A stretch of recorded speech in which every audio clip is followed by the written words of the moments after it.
China and Russia wants to usurp Latin America's pink tide, but it's not so simple. CNN, right-wing Brazilian President Jair Bolsonaro and Russian President Vladimir Putin met in Moscow Wednesday in the thick of the Ukrainian crisis. Given its disastrous handling of COVID 19 and his standing in polls forecasting next October's elections, it may be Bolsonaro's last trip to Russia or anywhere as president. If what many observers have called a new pink tide of support for left leaning politicians continue to sweep through Latin America, former Brazilian President Luiz Inácio Lula da Silva may banish an increasingly isolated Bolsonaro from office. Conversely, China and Russia seem to be attempting to make new inroad in Latin America, perhaps seeking to surf on this new tide. Last week, Argentine President Alberto Fernandez traveled to Moscow and Beijing. In the Russian capital, he declared that Argentina should be Russia's entry door to Latin America. In China, he joined the Chinese Belt and Road Initiative and announced Chinese investment to the tune of more than $23 billion over the coming years. After insinuations from Putin's government that Moscow may station troops or weapons in Cuba and Venezuela, a threat made in conjunction with the Ukraine crisis. Many are wondering if Latin America is not veering away from the United States and the West and moving in a different geopolitical direction. The region does look different from a few years ago, and at first glance, there may be reasons for thinking that incursions from Moscow and Beijing are not entirely far-fetched.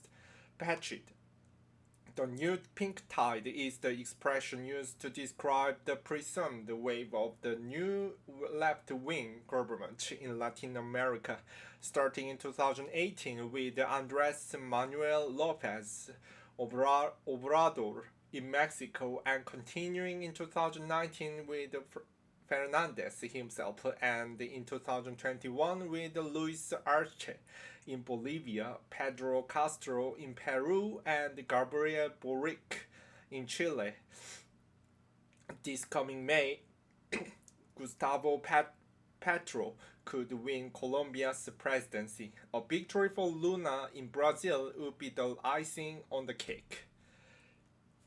These electoral victories repeat the ones that took place 20 years ago, starting with Hugo Chavez's election in Venezuela in 1998, Ricardo Lagos' victory in Chile in 2000, Lula's in Brazil in 2002, and Evo Morales' election in Bolivia in 2005, among those other examples. It's easy to detect an ominous bent in this electoral trend, particularly when viewed in the context of the geopolitical movement described above. In fact, matters regarding the new pink tide are more complicated. It's true that all of its leaders define themselves as left or of center or progressive and have much in common, even if Mexico's Lopez Obrador stands out from the rest by displaying some authoritarian tendencies. All of these movements and leaders are largely responses to the relatively poor management of the COVID 19 pandemic that centrist or right of center incumbent in Latin America incurred in. They all have a strong social content and are populist also in that they revive ancestral grievances against Latin America and foreign oligarchies. insist on putting the poor first and adopt many anti-extractive stances and on natural resources, the environment, original people's right and cultural autonomy, and inevitably, if not in the mind of the new or soon to be elected leaders, at least in those of their followers, a clearly anti American stance is discern, dis, discernible, since many of the demands put forth by this new government involve mining, energy, land, and foreign investment. There may be friction with American interests and policies in the months and years to come.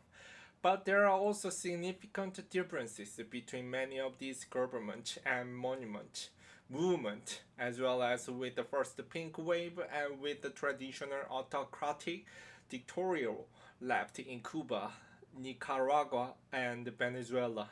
Some of these new leftist leaders and candidates share a clear democratic inclination because they spring from anti dictatorial struggles in the past. Boric, whom former Chilean economy minister and Senator Carlos Ominami has called the new Chilean way, is one of them, as is Lula in Brazil and even Fernandez in Argentina. Several of them are sharply critical of the Cuban, Venezuelan, and Nicaraguan dictatorships. Boric, Lula, and Petro are all tacking to the centers, since their electoral systems include runoff that cannot be won without alliances beyond their core electoral basis. Significantly, any free trade rhetoric aside, countries like Chile, Peru, Colombia, and Mexico have all signed the pre-trade agreement with the US and shown no signs of wanting to withdraw from them. Despite their best intentions and enthusiasm of their followers, their victories do not guarantee sweeping social change. Every Latin American economy has been battered by the 2020 recession. Poverty and inequality have increased as a result. Fiscal revenues have dropped as economic recovery is longer taking longer than expected. It will not be easy to satisfy the demands of the street and the pooling booths. Nonetheless, Latin America, with the exception of Cuba and Venezuela, will not be fertile hunting ground from China and Russia, and despite the occasional anti-American rhetoric, most of these new leaders have either been friendly to the US in the past or have promised to be so in the future. Indeed, at least in regard to US President Joe Biden's economic, social, and environmental agenda, if not his actual accomplishment, there is a great deal of affinity between the current administration in Washington and the perhaps misnamed New Pink Wave in Latin America. They are all facing the challenge of rebuilding their welfare state, which are proven to be defective in the face of the pandemic and the ensuing economic contraction. The upcoming Summit of the Americas, scheduled for early June in Los Angeles, will provide an excellent opportunity to emphasize that affinity and put to rest the temptation to see a new corridor in Latin America, with the US on one side, China and Russia on the other, and the region's nations caught in between. If the Biden administration emphasizes this affinity and seeks common ground instead of refighting the war on drugs and declaring a new war on immigration, the sea change in Latin America can become a great opportunity for the US. That would be a more constructive way to view trends in Latin America rather than over interpolating stage visit, speeches, and announcements that may never come true.